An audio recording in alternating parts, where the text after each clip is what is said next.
Welcome back to my channel, Forever Jam. So today is a special day.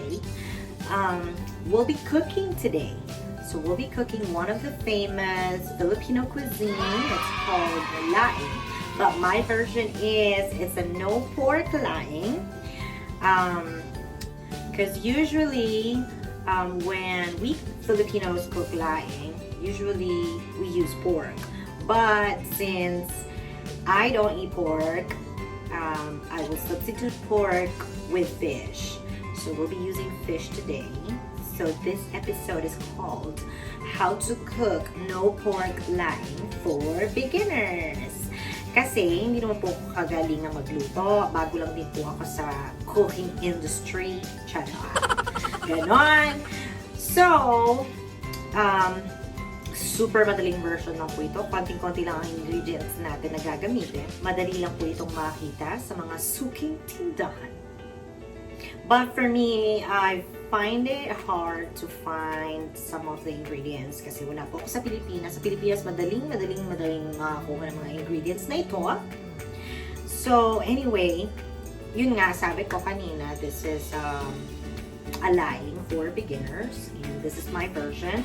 I know there's a lot of versions on how to cook laing, and especially sa mga experts dyan, yung mga violent reactions, gawa na lang kayo ng sarili niyong version, kasi version ko to. Ganon. So ito, mabilisan lang kasi alam mo naman, tayo matatakaw, kailangan mabilisan ang luto para mabilisan din ang kain. So ito na, huwag nang magpatumpik-tumpik pa, simulan na natin. So of course, ang ating pangunahing ingredient sa ating laing is our taro leaves. Here's mine. It's dried taro leaves. I got this from an Oriental supermarket close by. Siguro makakahanap din kayo kung saan man kayo naroon. Maybe online. I also saw some online. But lucky for me, I got one from a supermarket close by. It's a Chinese supermarket. So as I was saying kanina, we will not be using pork today. So here's my ingredients. We have the fish. Hinimay-himay ko na siya. And we have our garlic, onion, luya. We'll also be using coconut milk, coconut cream. I can't find the regular sile, so I'm going to be using chili flakes or red pepper. So this is the pan that we'll be using today. Ang una natin ilalagay ay ang fish. So lagay na natin siya dyan. Next will be our bawang. And then sibuyas. And of course, the luya. So, hindi po tayo gagamit ng mantika. And now, ilalagay na natin ang coconut milk. Coconut milk muna. Okay, there you go. So, kumuha ka ng sandok ni Buninay. Sandok, para lang maghalo-halo sila. Okay, gagamit din tayo ng bagoong. Kundi lang, ganun lang kakonte. Okay, tapos paghalo-haluin na natin sila. It's up to you kung anong klaseng bagoong ang gagamitin ninyo. If you want the isda or the alamang, the shrimp paste, pero dahil isda ang lulutuin natin ngayon, so we'll be using isda na bagoong. Okay? So, papaandarin na natin ang ating lutuan. Papakuluin lang natin to. Tatakpan natin syempre, no? Okay, so takpan natin ang bagoong. Alright. And let it kulo-kulo. Medium fire po ang gamit natin ngayon. So, maghintay-hintay lang po tayo ng takdang panahon. Okay. So, pag nagsimula na siyang kumulo-kulo, Paghahalo-haluin lang natin siya ng konti para hindi siya dumikit sa ilalim. So, halo-halo. Ganyan. Charot-charot. Halo-halo. Paganon. Okay. So, nakita natin na kumukulo na. Pag kumulo na yan, takpan natin ulit. Takpan mo, girl. Ganyan. Tapos, hinaan natin ang apoy para sumiksik lalo yung lasa. Aha. So, after about 8 to 10 minutes na kumukulo pa siya, pwede na natin ilagay ang ating mahiwagang taro leaves. So, nilagay ko lang siya sa mangkok para magmukha siyang maganda. Ayan, oo. Diba? Para pretty tayo palagi, friends. So, ilagay na natin siya. Hindi muna natin siya hahaluin. Hayaan mo lang siyang dumubog ng kanya. Okay? Hayaan mo lang siyang mahulog dyan sa baba. Hayaan mo lang siyang malunod sa pag-ibig tulad ng pagkalunod mo sa pag-ibig sa jowa mo. Che! Charot! Okay, so ganyan lang muna siya. And then, tatakpan natin. Takpan mo, friend. Okay? Okay. So, natakpan na natin. Ang heat natin ay dapat nasa between low to medium. And, hayaan mo lang siyang ganyan for about 30 minutes. Okay? Para lasang-lasa, bes. Okay? Nakaka 30 minutes na po tayo. Lumubog na nga ang ating taro leaves. So, tingnan natin kung malambot na siya. Malambot na siya. Kulang pang konti.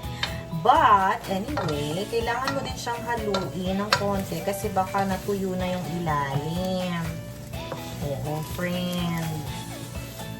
Lalambutin pa natin siyang konti, ha?